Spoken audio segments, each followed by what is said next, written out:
আসসালামু আলাইকুম এভরিওয়ান, কেমন আছেন সবাই? আশা করি সবাই ভালো আছেন। তো বন্ধুরা, চলে আসলাম সীমান্ত এলাকায়। আজকে যে জায়গায় আসলাম হবিগঞ্জ জেলা চুনারগাঁ থানা গাজীপুর ইউনিয়ন আসামপাড়া তোলবন্দর, যেটা এই জায়গায় আসলাম। এই জায়গায় আসার পরে ইন্ডিয়া বাংলাদেশ কতখান দাঁড়াদাঁড়ি বা কতখান দূর থেকে আপনারা দেখতে পারবেন, একদম কাছ থেকে কিন্তু দেখতে পারবেন। আমি আপনাদেরকে দেখাইতেছি এই ভিডিওর মাধ্যমে।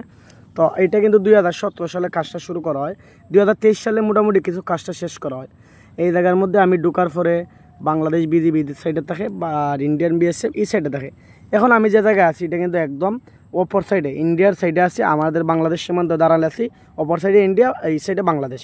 এই তো অপর সাইডে ইন্ডিয়ার খাড়া তারা বেড়া দেখতে পারতেছেন। আর লাল বাউন্ডারি যেটা দেওয়া, এটা হচ্ছে বাংলাদেশ বিজিবির কোয়ার্টারগুলা, এখানের মধ্যে বিজিবিগুলা থাকে। আর ওই সাইডে দেখেন ইন্ডিয়ার ভিতরে লাল গড় এবং এই যে খাড়া তারের বেড়া এবং বিএসএফের সব কিছুই দিকে থাকে।